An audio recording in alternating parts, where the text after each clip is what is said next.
Hello, welcome back to Senior Saturday.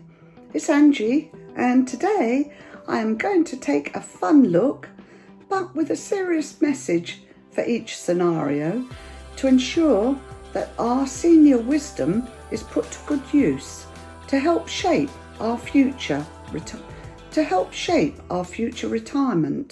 We haven't lived on this planet all these years to not have learned a thing or two. So do share your great ideas in the comments, and I'll be sure to include them and give you a thumbs up in a future video. This video today is Modern Life Through Senior Eyes. Modern life, is fast, flashy, and sometimes feels like it's meant for hamsters on a treadmill that have been fed too much coffee. But here's the thing. We seniors see it all through eyes that have watched life's changes. And we have ideas, practical ones, that could actually improve some of these modern trends for everyone. And yes, we're going to have a laugh along the way. Welcome to Modern Life Through Senior Eyes, with a wink. Today, I have 10 scenarios for you to weigh up to see if you agree with some of the suggestions I've come up with. So grab a tea or your oat milk latte and let's get into it. Scenario 1, and we're looking at fast fashion and avoiding some waste. All those £4 or £5 tops people wear twice before they go to landfill. It's a bit like a microwave meal for your wardrobe, isn't it? Quick, cheap, but not much substance and a whole lot of waste afterwards. Here's my idea. What if every fast fashion retailer had to take back your used clothes in exchange for store credit? Imagine getting £1 of credit for every item you return, ensuring they recycle or reuse them responsibly. We did this, didn't we, with milk bottles? Why not clothes? Because it teaches responsibility and creates a circular economy, just like we used to do with repairs and hand-me-downs. It's a small nudge that could make a big difference in the landfill, and it directly ties the return to a clear, understandable value. It also allows the retailer to offer a range of credit values depending on the type and condition of the item. Or, instead of a fixed credit, we could receive a discount. For example, a 10 to 15% discount on our next purchase when we return a bag of clothes. Isn't this what George at Asda does? Anyway, perhaps you can fill me in on that one. And this encourages people to spend more, which is good for the retailer as well as for the consumer, and links the incentive directly to future purchases. And how about this for a new trend? Swap Saturdays for communities. Imagine young people and seniors coming together, swapping clothes they no longer wear, or mending items that just need a little TLC. It's practical, it's fun, and gosh, the interaction would bring back valuable skills like sewing and mending into society, skills that save money and the planet.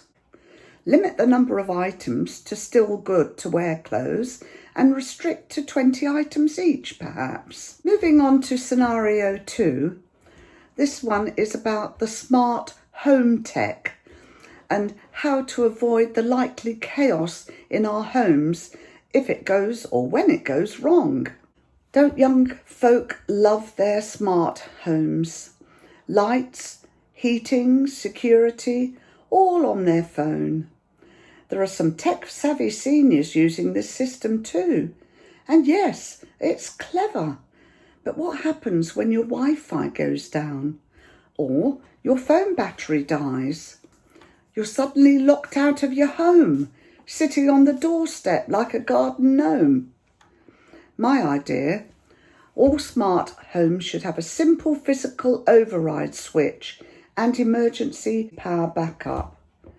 No one should be locked out or unable to turn on their heating because of a tech glitch. We've seen enough power cuts to know that sometimes good old-fashioned manual controls are a lifesaver. Seniors can also contribute hugely by testing this tech. We're great at spotting when things aren't clear.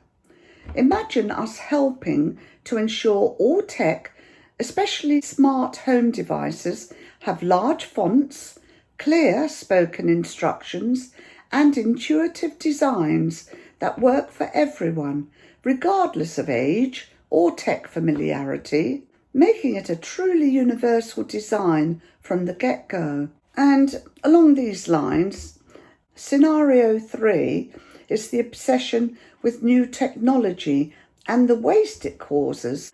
Doesn't it seem like every other week there's a new phone, a new tablet, a new smart gadget? And everyone rushes to get the latest model, even if their old one still works perfectly fine. It creates so much electronic waste, and it's a drain on the wallet. It's a bit like buying a whole new tea set just because one cup has a tiny chip. So wouldn't our idea be, let's bring back the art of repair and refurbishment? Imagine tech fix-it hubs in every community, run by a mix of retired engineers, tech-savvy seniors and young apprentices. These hubs could offer affordable repairs for everything from cracked phone screens to spluttering laptops. We used to mend our clothes, fix our radios and darn our socks. Why not our tech? And for those who genuinely need an upgrade, how about a tech longevity score? Just like energy ratings on appliances, this score would show how easily a device can be repaired. It's a bit like a credit rating score. So as I said, it would show how easily a device can be repaired, how long it's expected to last, and how readily its parts can be replaced or recycled. It encourages manufacturers to build more durable products for sure, and helps consumers make smarter, more sustainable choices. It's about getting more life out of our gadgets, not constantly chasing the next big thing. Scenario 4, something we're all familiar with, food delivery apps. Another waste-saving scenario, because we've got Uber Eats, Deliveroo, Just Eat, food delivered in 20 minutes, Chinese, Indian, we've got the lot. It's incredibly convenient, I know, but the packaging waste is enough to bury a small village, isn't it? All those plastic containers, bags and boxes. It's not very appetising when you think about the environmental cost. So perhaps our senior solution would be, imagine if delivery drivers collected your old, cleaned containers when they drop off your next meal. Businesses could offer loyalty points for customers who reuse packaging, encouraging a sustainable cycle. And how about a community soup swap day? Young and old trading homemade meals, reducing delivery reliance, connecting people and sharing culinary skills. It's about making convenience truly sustainable and maybe learning a new recipe or two. Scenario 5, those self-checkout machines. Bring back a human, please. Beep, beep, beep. Unexpected item in the bagging area. Modern, yes, but stressful. Sometimes it feels like you need a degree in robotics just to buy a loaf of bread. Where's the friendly chat? The helpful hand with a heavy bag? Our idea surely would be, All supermarkets should be required to keep at least one human staffed express checkout open at all times. Not just for us seniors, but for anyone who needs a quick chat. There's a lot of people who could do with that. Or has a tricky item, or simply prefers human interaction. And let's train staff not just to scan, but in small kindnesses. A smile, a quick word offering to help with packing. It makes shopping human again and a little bit brighter for everyone. Because sometimes a bit of human connection is the most valuable item in the bagging area. And another scenario that's been on my mind is number 6, health apps and wearables. We track our steps, our heart rate, our sleep. But why don't we track our joy? I mean, these apps are brilliant for monitoring our physical health, but sometimes they forget the most important metric, our well-being. I'm sure you seniors would be promoting the moments of joy trackers to health apps. A little prompt to note down what makes you smile that day. A simple gratitude practice. It reminds people to focus on the positive, not just the numbers. And here's a fantastic intergenerational idea. Pairing young people with seniors. Because the young can teach us the ins and outs of tech, helping us get the most out of these apps. In return, we can teach them the art of mindfulness, the importance of presence, and how to truly appreciate those small moments of joy. It's a win-win for both physical and mental well-being. And example 7 is the scenario with AI and chatbots. Had to get onto those. AI is everywhere, from customer service to writing letters. It's amazing how quickly technology has advanced, isn't it? But sometimes when you're trying to sort out a problem, you just want to speak to a human, don't you? You get stuck in a loop of automated responses, and it feels like you're talking to a brick wall. Now, from the senior's point of view, companies should be required to offer a human contact option within 3 prompts if the customer wishes. No more endless menu options or frustrating chatbot conversations when a real person is needed. If I get into another loop of those, I think I'll go loopy. And here's a truly brilliant idea, and it's a senior's idea, because seniors could work part-time, couldn't we, in virtual call centres, providing empathetic patient service to all ages. We have a lifetime of experience in problem solving and communication, and our calm, reassuring presence could be a real asset to stressed out customers of all generations. I've seen it in action. Oh, I can't leave out scenario 8, the electric vehicle. Do you love the quiet hum of electric vehicles? They can be a bit dangerous, can't they? And their benefit, though, to the environment. But what about charging anxiety? You know, when you have to charge your battery. I mean, it's a real thing. Finding a charging point, waiting for it to charge, wondering if you'll make it to your destination. That can be a bit stressful, surely, especially on a long journey. So here's a practical senior idea. Let's design EV car parks with comfortable waiting rooms, complete with tea and biscuit stations and real-time charging updates. Make it a pleasant experience, not just a necessary stop. And why not have senior volunteers at charge points to assist with cables or answer questions for those who need a little help. Furthermore, imagine community share programs pairing younger drivers with seniors for errands or appointments.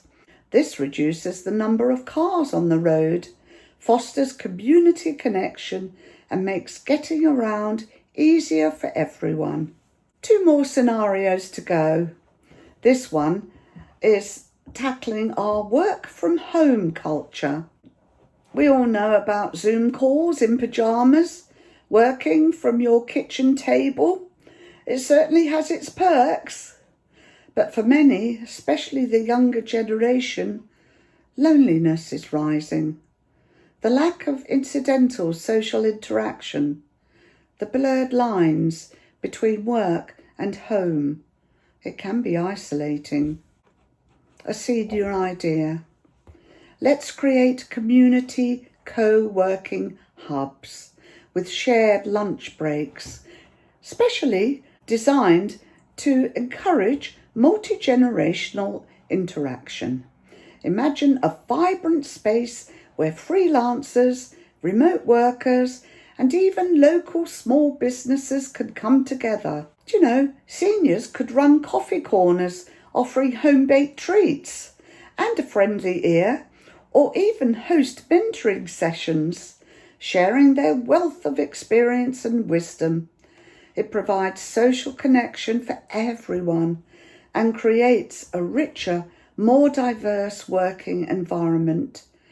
It's about connecting beyond the screen. And finally, scenario 10, digital banking and payments. Tap, tap, tap. Where did the money go? Digital banking is incredibly convenient, but for some, the lack of a physical record or the sheer speed of transactions can be disorientating. It's easy to lose track of your spending when you don't see the cash. And yes, a senior fix it.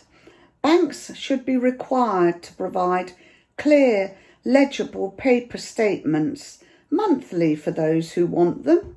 It's about choice and clarity. And let's have community banking drop-in mornings where people can get patient live guidance on budgeting apps and digital payments. Combine this with a local financial buddy system, pairing younger, tech-savvy individuals with seniors. The younger generation can help with navigating online banking, while seniors can share their time-honoured wisdom on saving and budgeting. It's about ensuring financial literacy and confidence for all ages. It's a win-win. And here are my closing thoughts. So, modern life is not all bad, not at all. But through senior eyes, we see the heart in it. We see how to add more kindness, connection, and practicality. We believe in finding solutions that benefit everyone, and they sometimes are the simplest ideas of all. And remember, seniors aren't stuck in the past. We have ideas that could shape a better future for everyone. If you found this video helpful, give it a thumbs up. Share it with someone who needs a smile and a practical idea, and subscribe for more grounded, warm and thought-provoking chats. And thank you for spending this time with me. Keep living wisely. Bye for now.